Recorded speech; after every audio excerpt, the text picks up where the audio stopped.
Good morning po. Good morning. May tissue lang.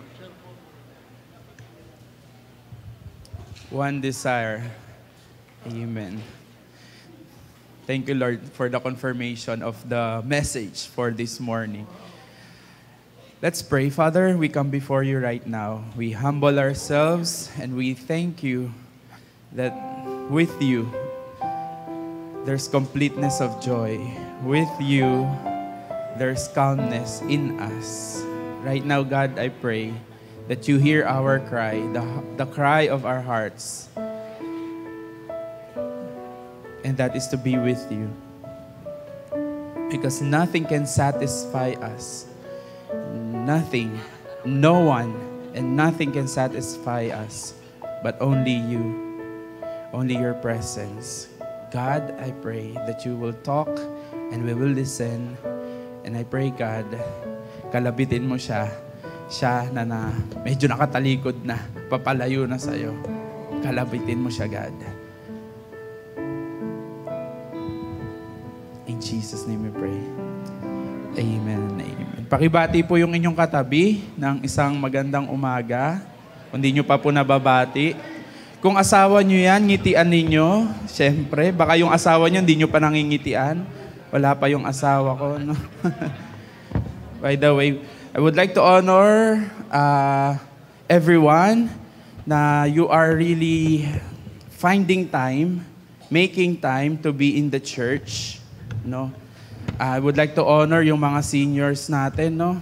Kahit po malamig, nagdidikit-dikit na ang mga daliri at mahirap bumangon, pero kayo pa po yung maaga sa church, and personally, I would like to honor all of you. Yun ang isang magandang matingnan natin, mga kabataan, na salamat po. Magpatuloy lang po sana yung mga senior na lumakad kasama ang Diyos para po mayroon kaming basihan, mayroon po kaming tinitingnan. No? And I would like to honor Pastora for faithfully praying para sa mga taong tatayo dito. No? Kahit pwede ka nang humindi, pero alam mo pinag-pray niya, sige Lord, sa Lord ka tatayo at tatango. And I would like to honor also the music team. I know na hindi kayo nagpa-practice lang. You are praying for every song to align with the message. At yung time na, because I've been there, yung time na talagang ginugugol ninyo, yung minsan nagkakainisan pa kayo dahil hindi magkatugma-tugma yung nung tono ng instrumento at tono ng boses. But in the midst of the congregation, I would like to honor your time with the Lord. No? So sometimes we tend to forget to honor one another, but that's not our topic by this morning. I really just felt in my heart that we need to honor those people. No? Dahil sooner or later, yung mga senior natin, wala na. That's the reality. Sooner or later, mababago din yung management and leadership. Sooner or later, hindi na rin kayo nakatayo sa music team. Kailan pa kayo i-honor? Kailan pa tayo mag-honor ng mga taong dapat i-honor? No? So, I would like to start with that. But this morning, we will be discussing, susubukan nating himayin yung kanta na This is my desire. This is the one thing that I want. Ito yung isang gusto ko, to be in your presence, God. That because in your presence, it is only with you we can find satisfaction. Ang ganda ng worship moment natin, no? More of you, more of God. Sige po. Meron lang akong 15 slides, kaya po magbilang tayo. First slide, Ate Alisa. Pindot. God, magsisimula tayo ulit in Genesis. God created, pindot, Adam and Eve. Nilikha po niya. But again, bago po niya likhain si Adam at saka si Eve, nilikha muna po niya lahat ng pangangailangan nila. Ganun po yung pagmamahal ng Diyos sa kanila. Hindi hinayaan ng Diyos na, lilikhain mo na kita. tapos saka iaayos. Hindi, inayos niya lahat. Pagkain, tutungtungan, lahat inayos. Saka po nilikha si Adam and Eve. But we'll try to scrutinize o hihimayin natin. Bakit nga ba nagkaroon ng paglikha? Ba't sila nilikha? And this is the perfect love triangle. No? Ito yung madalas na dinidiscuss sa kasal. Love triangle ni God, ng asawang lalaki at asawang babae. But that is the best picture, unang-una pa lang in Genesis, that it's not just about marriage. No? But actually, it is our relationship with God. But let's relate. Pindot, sabi, we need to relate. Si Adam magre-relate with Eve. And each one of them, pindot, isa pa, each one of them, makikita niyo po, hindi double arrow. No?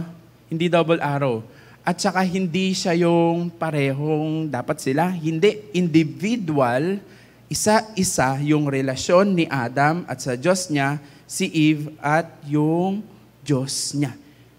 Hindi pwedeng, oy, damay mo na ako. Hindi. Hindi porket na yung asawa ay Kristiyano o anak ng Diyos, damay na rin yung asawang babae. Hindi. Individual po. Malinaw, no? In Genesis. So ano po yung sinasabi diyan? Pindot, that's the family. That's the first family. Ang Diyos, yan yung totoong tatay natin, tinatawag nating tatay. Tayong lahat ay magkakapatid. Di ba? Tayo ay mga anak ng Diyos na kumikilala sa Diyos. What does it mean? Sa una pa lang, tayo ay meant to be in a relationship with God and relationship with one another.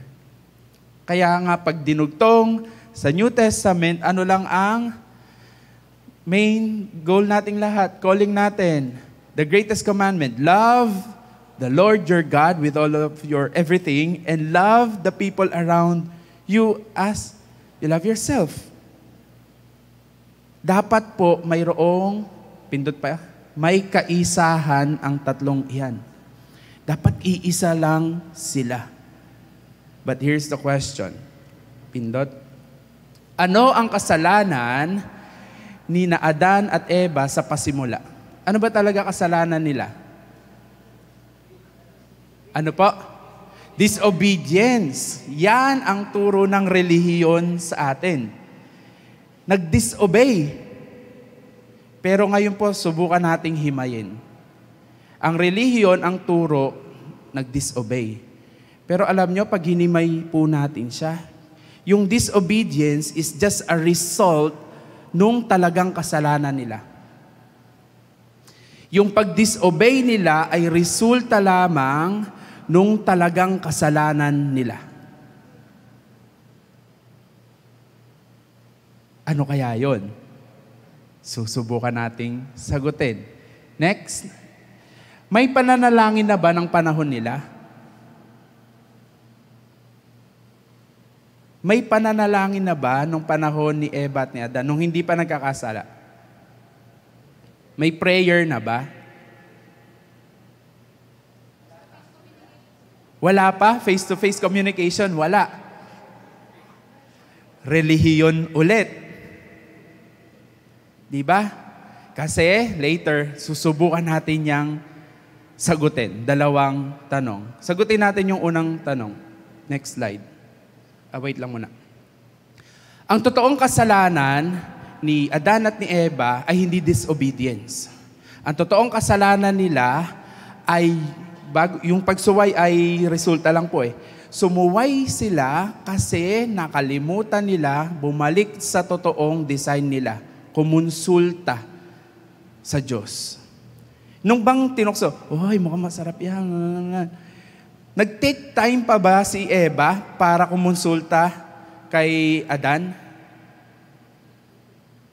Basahin niyo po yung Bible. Nag-take time? Hindi. Si Adan, nag-take time bang kumonsulta sa Diyos? Diyos, totoo ba yun? Totoo ba sabi nung ano? Kumonsulta po ba? Hindi. Kaya po, yung pagsuway nila, resulta na lamang ng dapat sana ay yung disenyo na sila ay iisa, konektado sa bawat isa, hindi sana sila sumuway. Naget po natin? Na kung sana kumonsulta, nagtanong, bumalik sa relasyon nila sa Diyos, hindi sana nag-give in into the temptation. And that sin is cycling. Ulit-ulit lang sa atin ngayon. Yung sablay ni Eva at ni Adan at ni Eva, sablay din natin ngayon. Bakit? Bakit tayo sumusuway? Kasi nakakalimutan nating kumonsulta sa Diyos natin. Ang dami niyan, kung iisa-isahin natin. Lahat tayo may sablay. Tama po ba? Lahat tayo may pagsuway. Tama po ba? Tingnan nyo po, aralin nyo. Yung pagsuway natin na yon because of us not consulting God. Kabataan, gusto ko siya eh. Pero kinonsult mo ba yung Diyos kung siya pa talaga gusto niya para sa'yo? Business. Ito, maganda kita. Balik sa tanong, kinonsulta mo ba ang Diyos? Yan ba talaga ang gusto niya para sa'yo? Course sa kabataan. Ito gusto ko. Kasi malaki kita dito, madali. Ito. But again, yan ba gusto ng Diyos para sa'yo? Marami po sa sablay natin at marami sa pagsuway natin ay kakulangan ng pagkonsulta sa Diyos. Bakit?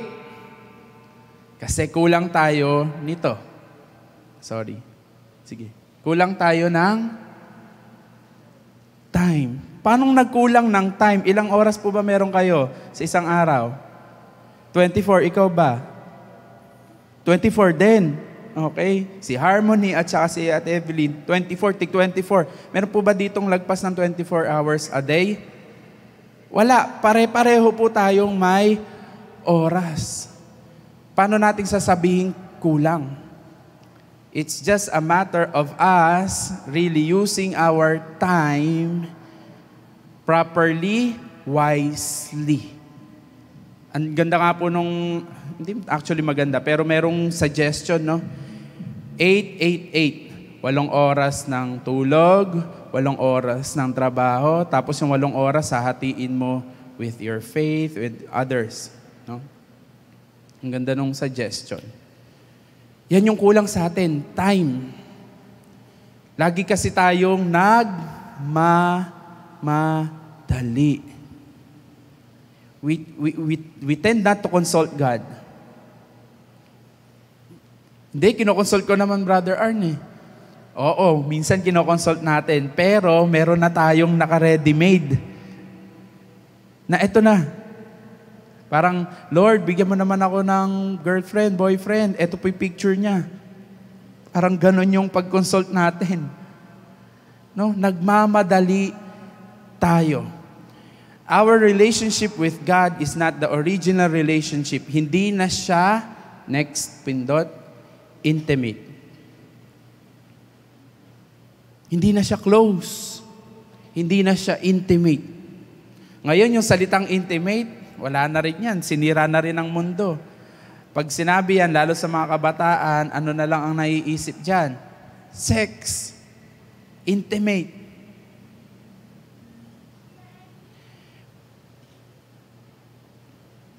Yes po. Pero, balikan nyo po yung disenyo, yung triangle. That's the intimate relationship that designed for all of us. Napilit sinisira ng kaaway. Ayaw niya kasing malapit ka sa Diyos. Kaya sana yung kanta natin kanina, talagang kanta sa puso natin, Lord, this is my desire. One desire, to be with you. Because my satisfaction is in you, not in the world. Pero again, balikan po natin, realidad tayo, sa realidad. Intimate ba talaga yung relasyon mo sa Diyos? O religion lang?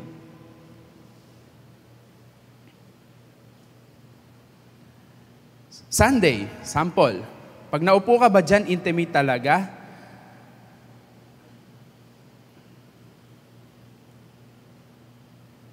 O may iba nang tumatakbo sa isip natin, sinaing, labahin, urungin. Gaano ka-intimate yung pag-upo mo ngayon dyan? That's just a sample. But the relationship with God is not only in Sunday. Araw-araw yun. No? Intimate. Pakipindot ng dalawa, Ate Alisa. Sa dalawa. Intimate. Intimate din yan. If you want to be intimate with your God, you need to have time. The same thing if you want to be intimate with your relationship with the people around you, kailangan mo ng time. Hindi pwedeng sasabihin mo, ay, asawa ko yan. Pero hindi mo naman siya kilala. Wala naman kayong intimacy.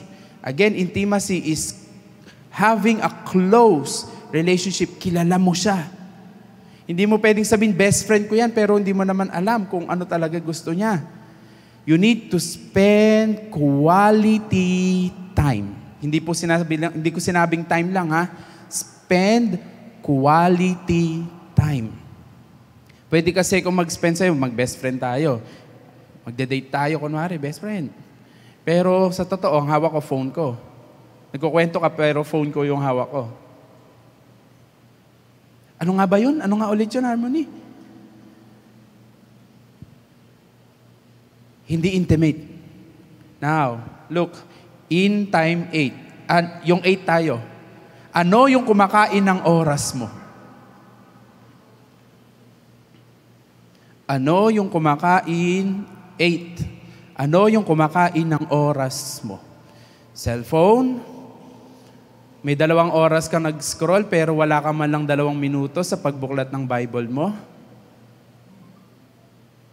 Labahin, urungin, lutuin, chismisin, trabaho. Ano yung kumakain ng oras mo? Because it's needless to say, time is gold, and where your time is, there your gold is, and yun yung tinetreasure mo. Kung wala tayong oras na maging intimate with God, hindi talaga tayo, sasablay talaga tayo. Sasablay lagi tayo sa mga desisyon natin. Hindi ako na magdidesisyon, maliit lang naman to eh. Yan yung nagiging problema natin. Halimbawa sa trabaho, alam ko na to. Ito na may ginawa ko nung last school year eh. Ito lang ginawa ko. Apply ulit. Hindi na nagtatanong sa Lord, Lord, ito ba ulit gagawin ko? Alam mo yon, ang mundong to, ginagawa na lang tayong in a cycle. Ito naman ginawa, halimbawa sa church, ito gagawin natin, ito lang naman ginawa nung last year eh. That may baptism, may ganito. But wait, tanong mo muna sa Lord. Yan ba talaga gagawin natin? Are we asking God? Bakit nga ba tayo hindi nagtatanong madalas sa Lord? Kasi naiinip. Kasi wala agad sagot. Kaya nga yung pangalawang tanong natin later about prayer. Again, ang tanong ko lang, anong kumakain ng oras mo? Dahil lahat tayo may 24 oras. Bakit mayroon sa atin na malago spiritually, bakit merong hindi? Magkaiba kasi ng ginagawa or ginagamitan ng oras. Time in. Nagta-time in ba tayo with the presence of the Lord? O baka lagi nating sagot, Lord, time out! Labahin muna. Lord, time out! Trabaho muna. Lord, time out! Baka wala tayong time in, puro tayo time out. Time out, Lord! Time out!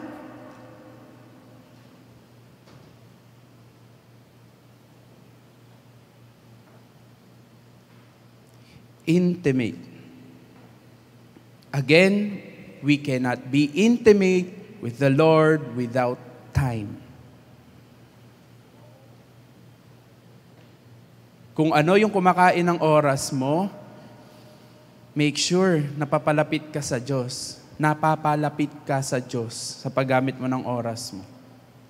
At kung hindi, baka you need to get rid of that tao na kapag nakausap mo over the phone, ubos yung oras mo, baka kailangan, sorry, hanggang dito lang, schedule mo, baka kailangan mong ayusin.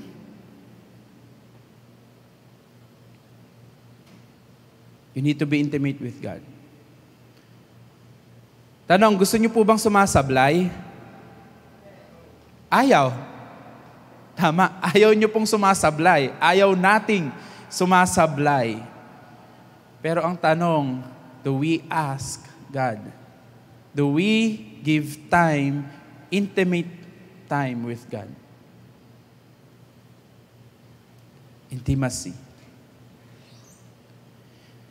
Papasok pa lang po tayo sa verse talaga natin. Familiar verse naman po ito, kaya hindi po kayo mahihirapan. Thank you, Ate Alisa. Luke chapter 10, verses 38 to 42.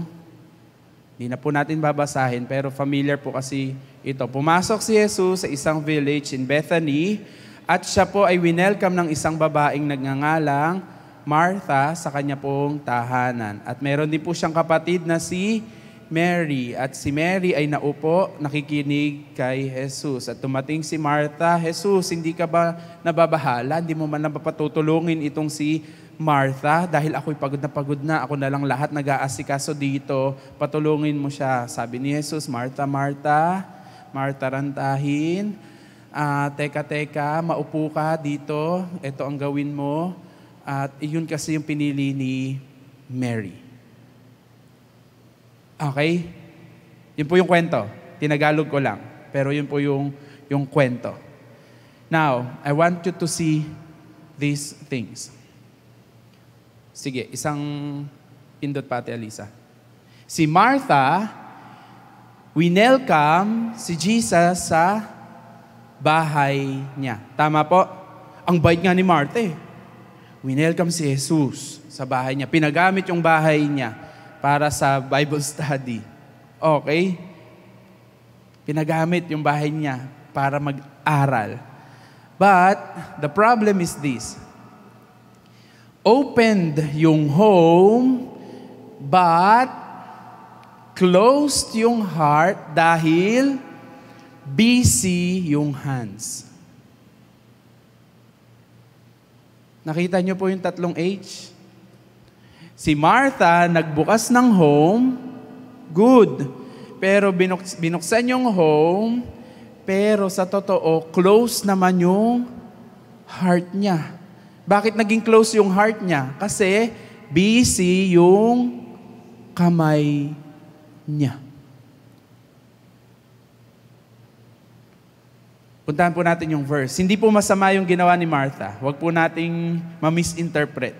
Hindi po masama yung ginawa ni Martha. But if you'll go to the verse, sabi, but one thing, kaya yun yung kante. Pababalik nga sa verse. Sorry, Ate Alisa, sige pa, verse.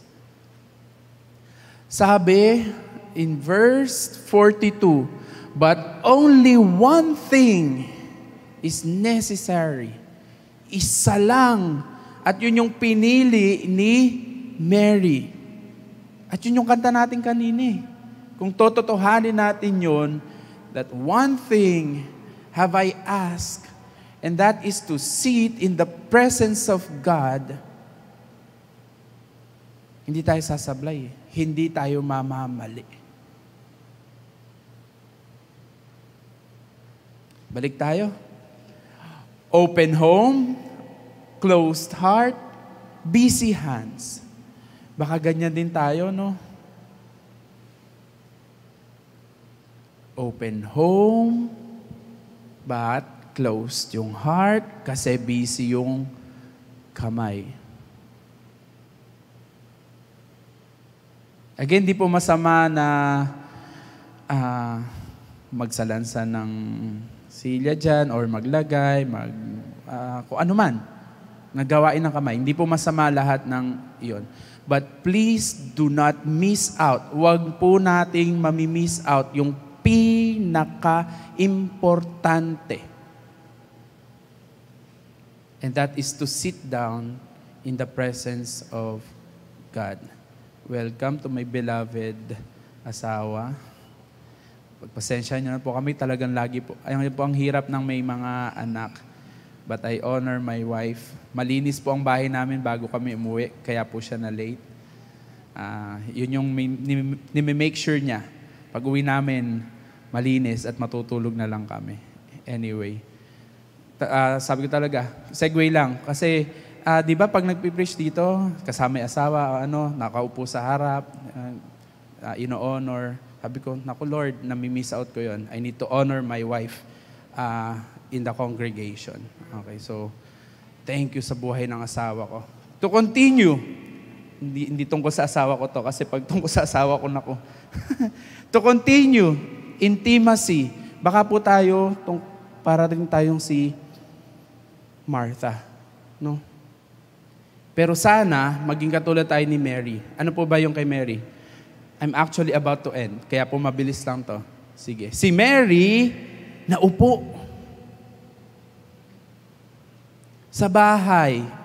Sa bahay na lang. Kailan kaya tayo naupo? Naupo para alam mo yon, wag na lang magbasa ng Bible eh.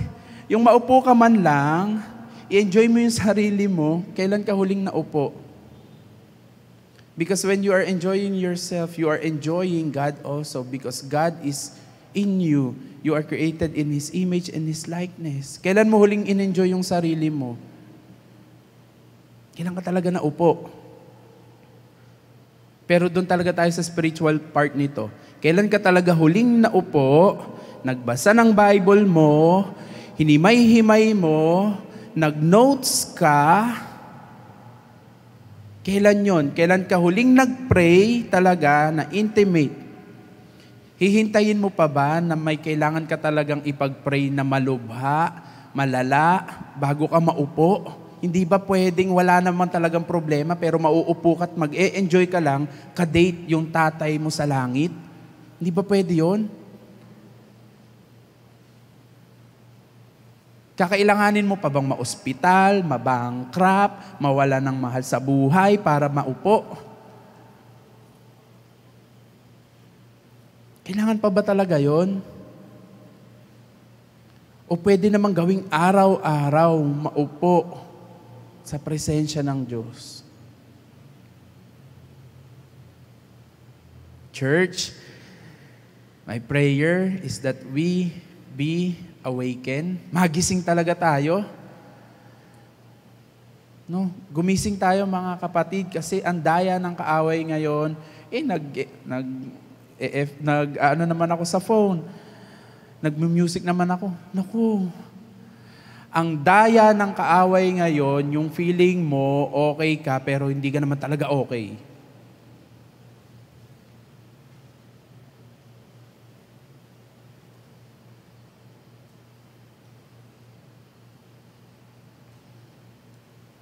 Sit down. At kapag naupo ka, gawin mo yung kasunod.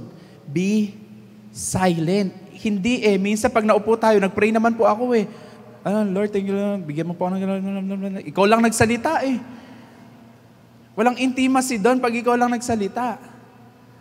Hindi intimate yun. Si Mary naupo, itinahimik niya yung puso niya, itinahimik niya yung isip niya, silent, na nakikinig. Kasi pag hindi talaga silent, hindi ka makakapakinig. Pag nag-away kayo, bla bla bla bla, may sinasabi siya, di mo naman naririnig yun Kasi maingay. Kaya ang ganda ng word na yan silent, pag nirumble nyo, listen. Silent, listen. You cannot listen without you being silent first. Hindi ka makakapakinig kung hindi ka muna tatahimik. And most of our prayer, religion, pag nag-pray, La, la, la, la, la, la, la, la, la, la. In Jesus' name we pray. Amen. Pero walang sitting down, waiting for the answer of the Lord. Kailan ka talagang naupo, naghintay ng sagot ng Diyos? Hinintay mo talaga. And sometimes, when you ask God, hindi yun automatic. Nag-pray ka ngayon, sasagot agad. Hindi. Sometimes may prayer na kailangan mong idulog sa Lord, araw, gabi, ulit-ulit, until that you came up with an answer. Pero again, nagmamadali ang mga anak ng Diyos. Tuloy sabi, teka anak, ako naman may sasabihin ako sa'yo. Hindi intimate. And when we sit down and silent our hearts, make sure that we also soak and savor. Talagang magbabad ka. Babad. Alam mo yun, pag nagbabad ka, tas savor, pag sinabi mo savor, naaamoy mo, nalalasap mo, nafe-feel mo. Yun po ibig sabihin ng savor. Para siyang Jollibee, langhap, sarap. Totoo naman sila doon, no? Pag dumaan ka, alam mo, eto Jollibee to. Ato KFC, Kanto Fried Chicken. Diba? Ganon din, if we will take time to be intimate with God, isosoak mo yung sarili mo, isa-savor mo, you will really see and taste that the Lord is good. Sabi ng isang verse in Psalms, see and taste and see that the Lord is good. Paano mo makikita? Lagi ka nagmamadali. Paano mong malalasahan? Lagi ka nagmamadali. Alam niyo po ba na ang pagkain ay masarap lamang sa dila? Dito lang masarap yon. Pag minadali mo yan, paglabas niyan, pagpunta na dito niyan, wala na yan. Tayo pa naman dali. Kain. Hindi natin na-enjoy. Hindi natin lalalasahan. Ganon din yung relasyon natin sa Diyos. Pag minamadali mo yan, hindi mo malalasahan talaga na mabuti ang Diyos. Na sa una pa lang, umaga pa lang, mabuti na ang Diyos. Pag may buhay ka, mabuti na ang Diyos. May hininga ka, yung makatayo ka lang, kahit may arthritis ka, mabuti ang Diyos. Diba? Mabuti ang Diyos, pero hindi natin yun nalalasahan at nakikita kasi nagmamadali tayo. At alam nyo ba, isang pindot, alam nyo ba, yan lang ang solusyon para isa yan sa solusyon para makasunod ka with the Great Commission. Anong Great Commission? Go ye and make disciples of all nations, baptizing them in the name of... Diba? Yun yung sinasabi, the Great Commission. Pero, paano ka mag-Great Commission kung wala kang isi-share? Ang isi-share mo lang, relihiyon. Sabi sa John 3:16, relihiyon. Tanong ko, naranasan mo na ba talaga yung John 3:16? Sabi ng Bible, relihiyon. But again, ikaw ay anak ng Diyos. Hindi ka naging anak ng Diyos dahil sa relihiyon. Naging anak ka ng Diyos kasi sa relasyon. Naku, medyo sumisigaw na ako. Okay. Balik sa tamang boses. Because I really want us na magising mga kapatid. Baka puro relihiyon lang yung ginagawa natin. Baka pag sinabing may in Jesus' name na, nakapag-pray ka na. Relihiyon. Balik ako. Great Commission. Alam nyo bang mas madaling mag-share kapag ikaw ay naupo, naranasan mo talaga ang Diyos, ang daling i-share. Kapag talagang soak and savor, nalasahan mo kung sino yung Diyos, madaling i-share. Para kang kumain sa isang masarap na restaurant, ay, ang sarap dito, i-share ko to kay ganito. Ang daling sabihin, uy, alam mo, dito, sa pagkain na ganito, dito sa restaurant, ang sarap, mura pa. Ang daling i-share. Kasi naranasan mo. And that's relationship. Kaya yung Great Commission dumadali kung talagang may relasyon sa Diyos. Kasi sino ba i-share mo sa Great Commission? Buhay mo ba? Hindi eh. buhay mo na binago ng Diyos at binabago ng Diyos at pinagpapala ng Diyos. Hindi ikaw ang ma-highlight sa Great Commission, ang Diyos. Paano kung wala kang time? Hindi mo naman talaga kilala yung Diyos na isi-share mo.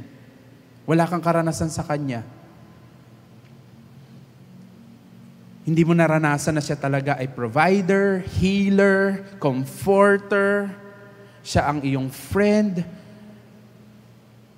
Paano mo yun isi-share kung hindi ka nauupo kasama yung Diyos mo?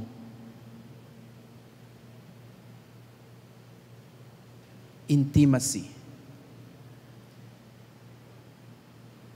I'm about to end, pero may ilang slides pa yan. Ito yung isa pa nating concern. Thank you, Alisa. Lahat tayo kadalasan, we are too busy with the kingdom that we are missing out the King.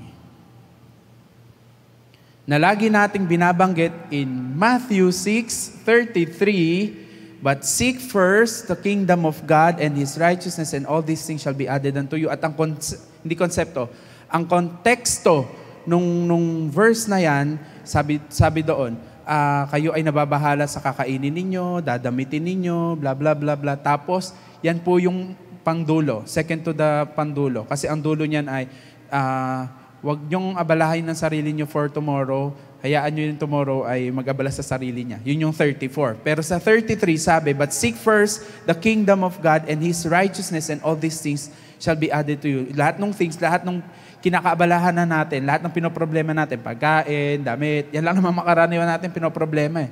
Diba? But sabi, seek first. At saka, most important. Pag po ba may sinisik kayo, nakikita nyo agad?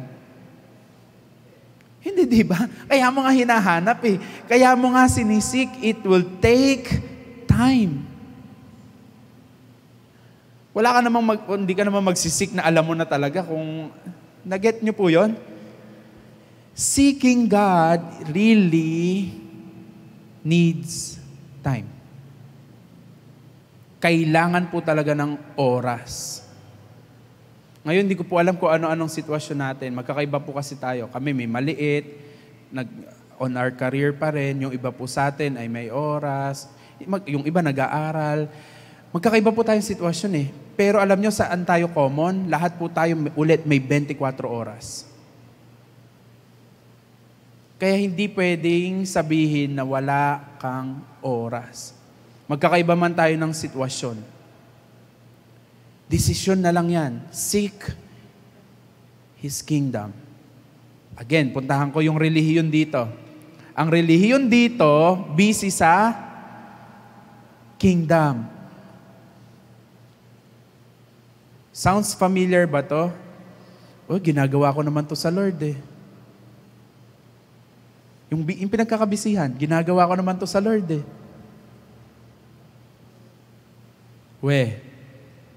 Talaga ba? O relihiyon lang yan? Kasi pinagawa lang sa'yo. Ang tanong, pinapagawa ba talaga sa'yo ng Diyos mo yan? Alam niyo yan, pang-justify lang ng mundo yan, pantakip, sasabihin, ginagawa ko naman to para sa Lord eh. Yung kabisihan niya, ginagawa ko naman to sa Lord eh. Kahit naghihintay yung, ginagawa ko naman to sa Lord eh. Walang masama ulit. Walang masama sa lahat ng yan. But the question is, yan ba talaga ang pinapagawa sa iyo ng Lord? Hindi ibig sabihin kasi na busy ka sa kingdom, ay busy ka talaga sa King. Kaya po marami sa atin, pagod.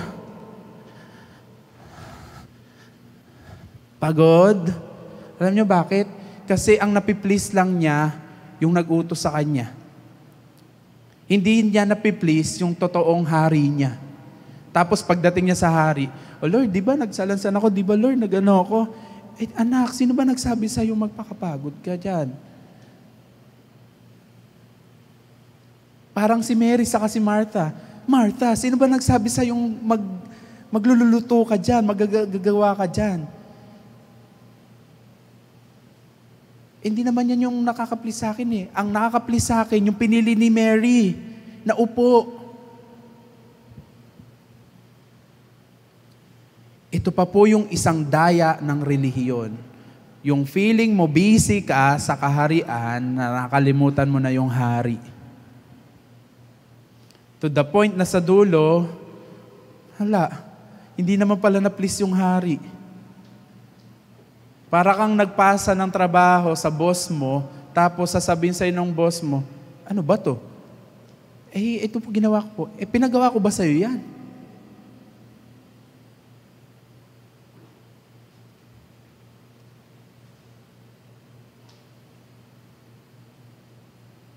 Do not miss the point.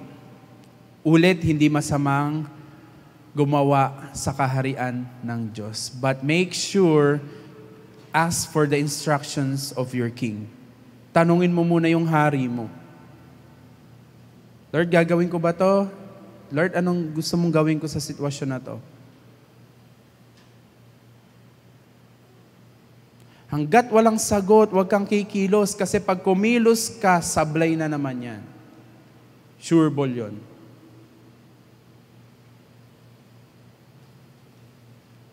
Again, another form of religion.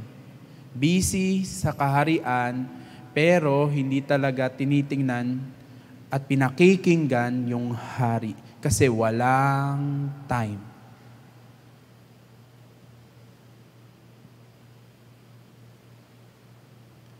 Sasagot na tayo sa next na tanong.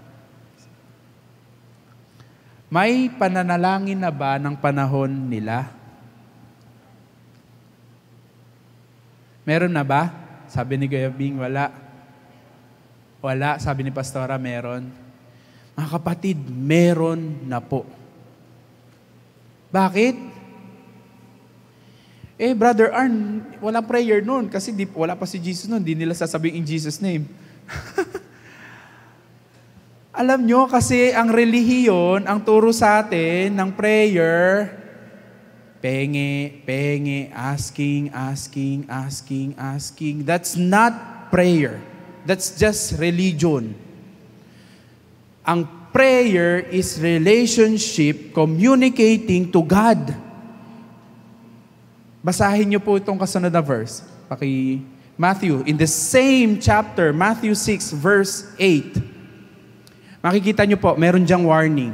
Yung mga prior verse. Basahin niyo po, I'm really challenging you. Lahat ng binibigay kong verse dito, basahin niyo. Pati makuha niyo yung konteksto. Sabi po doon sa mga prior verse, sabi, huwag kayong tumulad sa mga Pariseo na nananalangin, humarap sa panulukan, tapos magsasalita, mananalangin ng malakas, bla bla bla bla, bubbling, ang dami-dami, ang haba-haba, bla bla bla bla bla. Tapos yung susunod na verse dyan sa 8, sabi, ganito kayo manalangin, pumunta kayo sa private room nyo, manalangin kayo sa ama nyo, Our Father who art in heaven. Yan po yung konteksto niyan. Kaya po, may panalangin na ba noon kay Eva at kay Adan? Meron po, because prayer is communicating to your Father. You're not just asking. Why? Hindi mo na kailangan mag-ask, sabi nung verse. Because your Father knows already what you need. Ang kailangan mo na lang gawin, makipag-usap sa Kanya, tay. Maglambing, tay.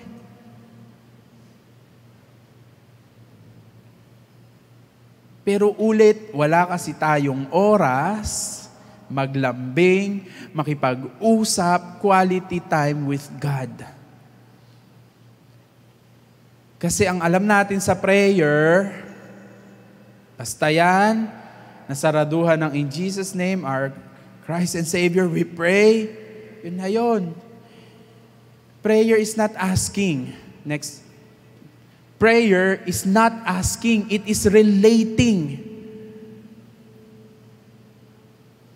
Inire-relate mo yung puso mo sa puso ng Diyos.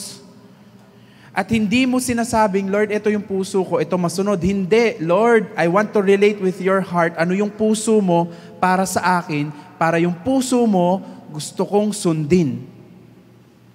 That's prayer.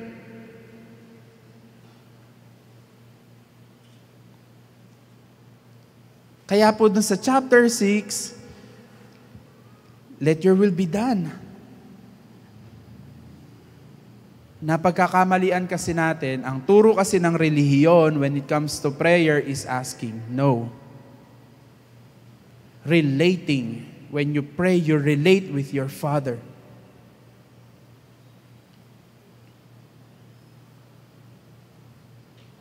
Ano pang sabi? Assurance sa atin? In Matthew 7, kung kayo ngang masasamang ama, nagbibigay ng mabubuti sa inyong anak, ako pa kayang mabuting Diyos nyo, Ama sa langit, ang hindi magbigay ng mabuti sa inyo, ng pangangailangan nyo. And that's prayer, relating with God. You don't need to ask much. Pengin ito, Lord. Pengin. Alam ng Diyos yung pangangailangan mo. Ang tanong, i-relate mo, alamin mo yung puso ng Diyos para sa'yo. Ilan sa atin ang nagpe-pray talaga na inaalam yung puso ng Diyos? Para sa pamilya mo, para sa sarili mo, para sa trabaho mo, sa anak mo, kung kanino man. Yung tibukin ng puso para sa'yo. And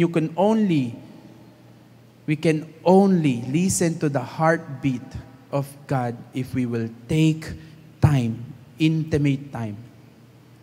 Kung seseryosohin mo to, kung seseryosohin natin to bilang mga Kristiyano, ang sarap. Walang Kristiyanong si bangot. Walang Kristiyanong laging namomroblema. Kasi sasabihin, Tay, may problema ako. Anong gagawin ko dito? God will answer you. Kung hindi ganun ang prayer life mo, naku, I don't know kung anong meron ka, relihiyon o relasyon.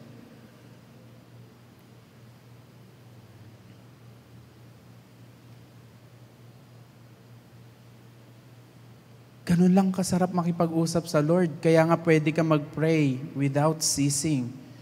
Tay, anong gagawin ko dito? Tay, baka pwede naman tong... Ngayon, relationship with your Abba Father.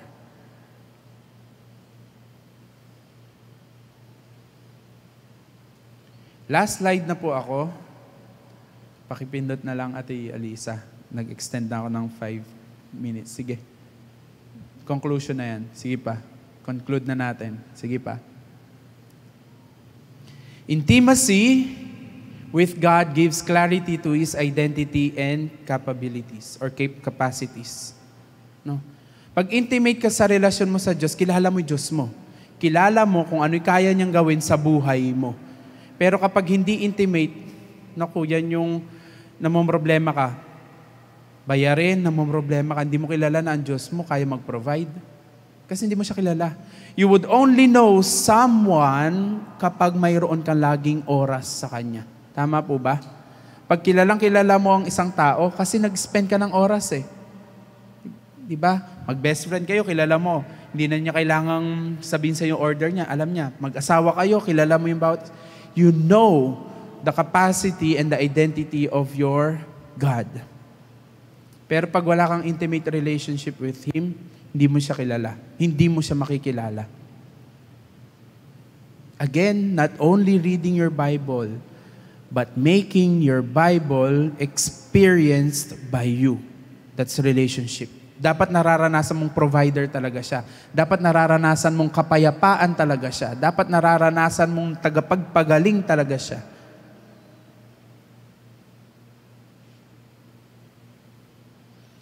And intimacy with God gives clarity to your identity and destiny. Doon mo din nakikilala, ay, Lord, mayaman pala ako. Kasi tatay kita eh. Mayaman ka eh. So mayaman ako.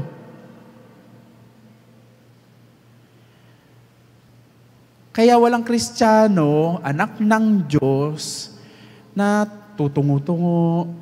Alam mo yon yung nanlulumo. Kapag alam mo kung sino ang Diyos mo, your identity is in the identity of your God. At alam mo din yung destiny mo. Alam mo din yung purpose mo. Alam mo din kung saan ka tutungo. It's not just about heaven, pero alam mo, hindi yung tatakbo yung araw. Ano kayo mangyayari sa araw na to? No. If you know your God, kung may intimate relationship ka with God, God, what's for today?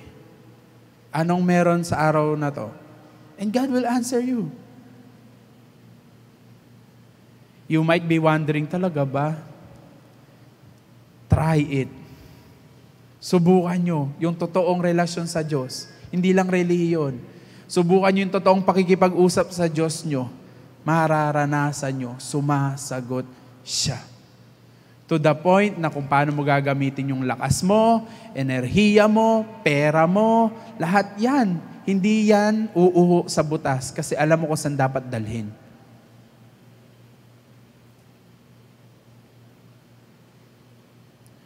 To end, my question is, what do you have? Religion or relationship?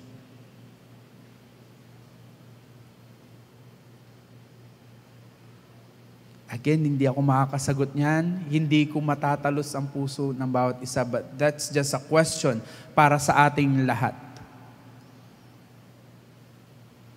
What do you have? Anong meron ka? Relihiyon o relasyon? Because God wants to relate with you. Gusto ng Diyos na makipagrelasyon sa'yo.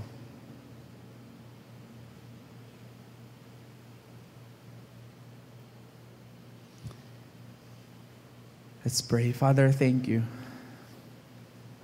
Though it's a reminder, though it's a moment of breaking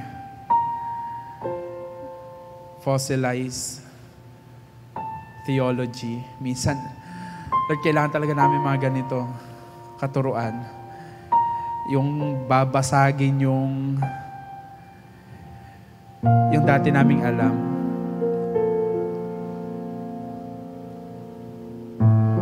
Thank you, God.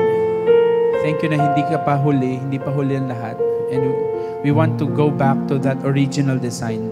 Yung disenyo mo na gusto mong makipag-relate sa amin. Yung perfect design mo. So I pray, Father, will you please once more meet this person, that person. Muli mo po siyang katagpuin. Siya na umaamin sa sandaling ito na malayo sa iyo. Siya na umaamin sa sandaling ito na wala talaga siyang quality time with you. I pray, will you please meet this person once again? Katagpuin mo po siya. And I pray, God, will you please give courage sa taong ito. Bigyan mo po siya ng lakas ng loob na ipaglaban yung schedule niya. To spend time with you. Uupo siya in a day, sa isang araw. Nakaupo, nakahiga, but really talking to you. Really talking to you, God. I pray. Bigyan mo siya ng lakas ng loob na ipaglaban yung schedule niya. Dating with you. And God, I pray for our church, for this church na pinagdalhan mo sa bawat isa sa amin. I pray that this church will be a church of relationship with you and not just a church of religion. Father, I pray that in this church, relationship with you will be built. That in this church, it's not just activities, it's not just programs, but in this church, God, matututunan ng bawat isa sa amin na maupo, makinig, dumulog sa iyo. As a church, individually, God, I pray. Really, it's in my heart. It's my burden, God. Teach us. Teach us to number our days aright. Teach us to really sit down with you. Soak and savor in your goodness.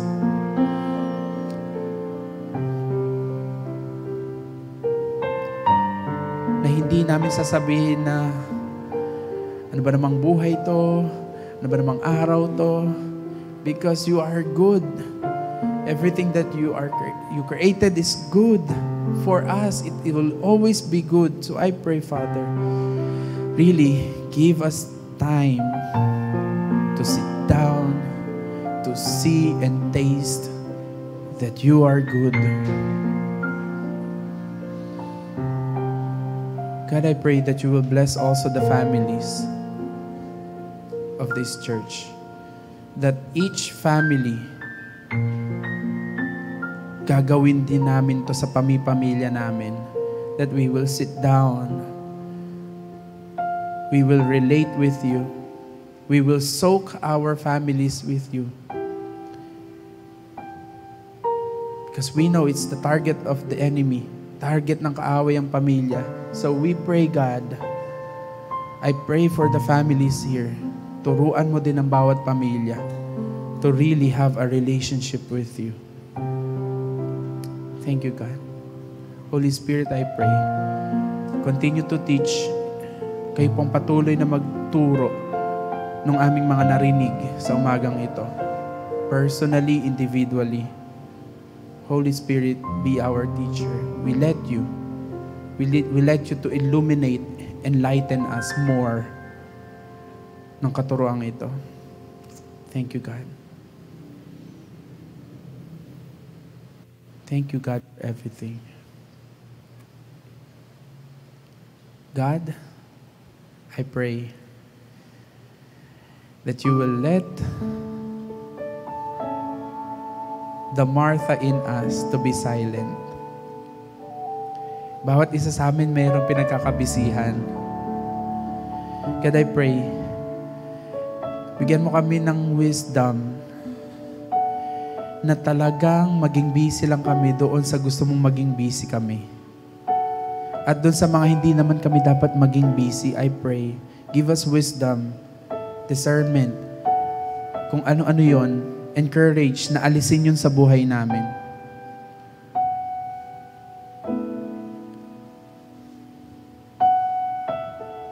God, give us wisdom. Ano-ano yon? Ano-ano yung mga bagay na hindi mo naman pinapagawa sa amin, na inuubusan namin ng oras at lakas. Thank you, God. Thank you na nangungusap ka. Thank you na buhay ka. Thank you na totoo ka.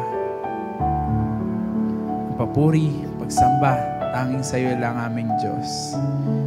Aming manunubos, tagapagligtas, aming Ama, ang mabuti naming Ama. Amen. Amen. Amen.